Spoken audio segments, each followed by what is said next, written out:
তাহলে আমরা আজকে শুরু করব মাইক্রোসফট এক্সেল। তো মাইক্রোসফট এক্সেলের একটা পেজ নেই, এইরকম আসবে। তো উপরে হচ্ছে এ বি সি ডি, এগুলো হচ্ছে কলাম, আর এই পাশে 1 2 3 4 5 এগুলো হচ্ছে রো। আর এই যে একটা ঘর আমরা দেখতে পাচ্ছি, এই ঘরগুলোকে বলা হয় সেল। আর এটা হচ্ছে সেলের পয়েন্টার। এখানে লেখা লিখছি, লেখার পরে আমি যাব এখান থেকে প্রিন্টের এখানে যাই। কোনো বর্ডার কিন্তু আমরা দেখতে পাচ্ছি না, তাই না? এখানে বর্ডার দেখতে পাচ্ছি, বাট আমরা যখন প্রিভিউতে যাচ্ছি কোনো বর্ডার নেই। বর্ডার দেওয়ার জন্য যতটুকু কাজ করব ততটুকু সিলেক্ট, এ বর্ডার আসতে হবে। এই যে এখানে কাজের আগেও করা যায়, আবার কাজ করার পরেও করা যায়। হ্যাঁ, সিলেকশন করে এখানে অল বর্ডার দিতে হবে, তাহলে বর্ডারটা হয়ে গেল, বর্ডার দেওয়া। তারপরে মার্জ অ্যান্ড সেন্টার। মার্জ মানে একত্রিত হবে, লেখাটা সেন্টারে যাবে। তাহলে এইখানে উপরে আমার একটা হেডলাইন করা দরকার, এখান থেকে এই পর্যন্ত সিলেকশন করতে হবে। যেই কয়টা সেলকে আমরা মার্জ করব সেই কয়টা সেল সিলেকশন করতে হবে। করার পরে এই যে মার্জ অ্যান্ড সেন্টার ক্লিক করলে এটা মার্জ হয়ে যাবে। আমি এখানে এখন লিখব, এটা আমার মার্জ সেন্টার হয়ে গেল। ঠিক আছে, এখানে ক্লিক করে কাজ করার পরে একটু বাইরে ক্লিক করতে হবে, বাইরে ক্লিক করার পরে আবার এখানে ক্লিক করতে হবে। করার পরে এখান থেকে সাইজটা বাড়ায় দিই, বোল্ড করে দিই একটু। হ্যাঁ, কালার দিলে এখানে এসে একটু কালার দিই, তাহলে দেখতে ভালো লাগবে। এটা গেল, ঠিক আছে। এবার এই যে র্যাপ টেক্সট, ওয়ার্ক টেক্সট, ঠিক আছে। ওয়ার্ক টেক্সট হচ্ছে কি, যদি দুইটা ওয়ার্ডকে আমরা একই সেলের মধ্যে রাখবো, ঠিক আছে। এখন এটা এখানে লিখলাম, এখানে আমি লিখলাম এক্সেল টিউটোরিয়াল। কি হলো এখানে, যদি আমি চাই যে একই কলামের মধ্যে রাখবো, তাহলে এই যে পার হয়ে গেছে না, এর উপরে আসতে হবে। এসে উপরে আসলে এই যে এখানে আছে না, এই যে কলামের যে একটা ইয়ে আছে না, এখানে ক্লিক করে টান দিলে একই ঘরের মধ্যে আসবে।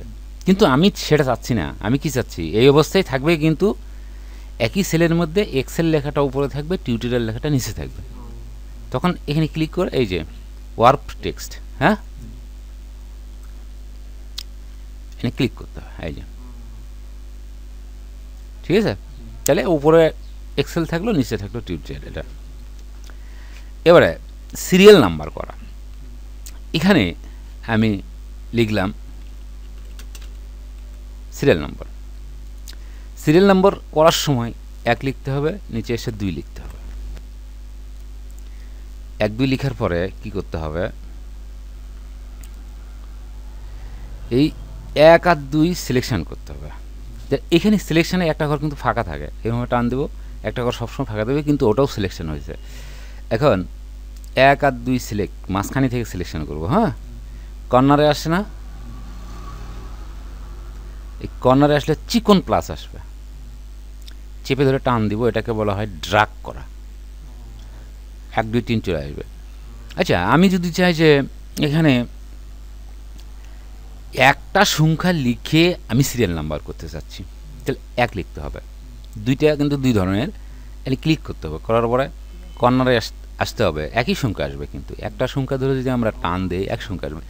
কিন্তু আমি চাচ্ছি 1 2 3 করতে চাচ্ছি, এখানে ক্লিক করতে হবে। ফিল সিরিজ করলে 1 2 3 এটা হয়ে যাবে, ঠিক আছে।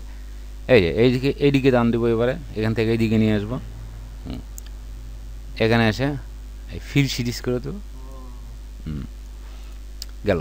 এবারে দেখো, মনে করো তোমার বেজোড় সংখ্যা লিখতে হবে, তাহলে 105 107 কি করতে হবে, সিলেকশন করতে হবে ওই আগের মতোই, কি কর্নারে চেপে ধরে টান দিলে যত দূরে টান দিব তত দূরে পর্যন্ত আসবে। জোড় সংখ্যা করতে গেলে কি হবে, 104 লিখলাম, 106 লিখলাম, চেপে ধরবে, এইভাবে টান দিব, চলে আসবে সংখ্যা করে। একটি সংখ্যা যদি লিখতে চাই তাহলে কি করতে হবে, একটি সংখ্যা 500 দরকার, একটা সংখ্যা লিখে কর্নার ধরে টান দেবো, একটা সংখ্যা এখানে চলে আসবে। যদি একটা লেখা কোনো প্রয়োজন হয়, ধরো যে BCE 1 লিখছি না, এখন এখানে ক্লিক করে কর্নার আসে যদি এগিয়ে টান দিই BC 1 2 3 4 অটোমেটিক চলে আসবে। হ্যাঁ, এবারে দেখো এখানে লিখব টুডে ইকুয়াল দিয়ে টুডে লিখব TODAY, first bracket second bracket close করতে হবে, করে ইন্টার চাপ দিলে আজকের তারিখ আসবে। এবারে আবার যদি এখানে নাও ইকুয়াল দিয়ে অবশ্যই দিতে হবে NOW নাও, ফার্স্ট ব্র্যাকেট আর সেকেন্ড ব্র্যাকেট ক্লোজ করতে হবে, ইন্টার চাপ দিব, তাহলে এটা কি আসছে, কি সহকারে আসছে, তারিখ সহকারে এখানে চলে আসছে। সিরিয়াল নাম্বার এটা করছিলাম না, এই যে এটা ফিল সিরিজ, এটা কিন্তু আসছে। এবারে এখানে দেখো মাস এবং দিন, সাপোজ এখানে আমি লিখব, এখানে লিখি একটু উপরে যাই, স্যাটারডে লিখব SAT স্যাটারডে। এখানে ক্লিক করবো, করে এইদিকে টান দিব, চলে আসবে। আবার এখানে মনে করো যে জানুয়ারি লিখবো, যে JANUARY জানুয়ারি, তাহলে এখানে আবার জানুয়ারিতে ক্লিক করে টান দেবো, জানুয়ারি ফেব্রুয়ারি মার্চ এখানে চলে আসবে। হ্যাঁ, অনেক সময় দুই ঘর এক ঘর করব, সাপোজ যেখানে আছে যে এই পর্যন্ত এক ঘর করব, তাহলে এখানে দুই ঘর সিলেকশন করে মার্চ সেন্টার করতে হবে, করে এখানে সিরিয়াল নাম্বার লিখতে হবে। এটা কিন্তু কোথায় আছে, এখন কিন্তু নিচে আসে একদম, তাই না? আমি যদি চাই এটাকে মিডিল করে দেবো, তাহলে এটা মিডিলে চলে যাবে। এখন এখানে দুই ঘর নেওয়ার উদ্দেশ্য হচ্ছে যে হয়তো এখানে কিছু তিনটা ঘরে একটা থাকবে, এটাকে মার্চ করে দেব। যেমন ধরো যে MS ওয়ার্ড লিখলাম, MS ওয়ার্ডের ক্লাস মনে করো যে 3 দিন আছে এখানে, হ্যাঁ, তাহলে সেটা লিখে এখানে টান দিলাম, তাহলে এর আন্ডারে কিন্তু এটা হয়ে গেল।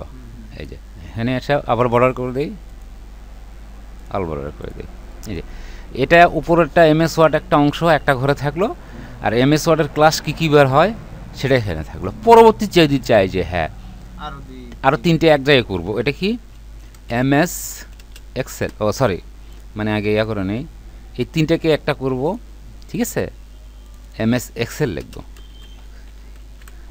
আর এখানে ক্লাস কী বার হবে, মনে করো জানুয়ারি, যে জানুয়ারি লিখলাম না, জানুয়ারি ফেব্রুয়ারি মার্চ এই 3 দিন হবে, হ্যাঁ, এই 3 মাস। তো এখানে ক্লিক করলাম, করার পরে এটাকে এসে বর্ডার করে দিলাম, বর্ডার করে দিলাম, অবশ্য এখানে এসে অল বর্ডার করে দিলাম। তাহলে আমাদের কি করতে হবে, এখানে দুইটা ঘর মার্চ করার কারণ হচ্ছে কিসের জন্যই, এই পাশে দুই ঘরে কাজ হবে, কিন্তু দেখা যায় একটা কিছু একটা লেখা আছে তার হয়তো 2-3টা অংশ থাকে, হ্যাঁ, আর কিছু একটা লেখা আছে তার 2-3টা অংশ থাকে, তখন কী করতে, এইভাবে দুই ঘরে মার্চ করে দিতে হবে। এবারে এখানে সিলেকশন করলাম, এই পর্যন্ত সিলেকশন করে এখানে ফরম্যাটে আসলাম না, ফরম্যাটে এসে auto fit column wide, auto fit column wide লিখে যার যতটুকু জায়গা নেওয়ার দরকার সে ততটুকু জায়গা নিয়ে নেবে এখানে কলামগুলো। হ্যাঁ, ওকে, থ্যাংক ইউ, আজকে এই পর্যন্ত চেষ্টা করো। হ্যাঁ।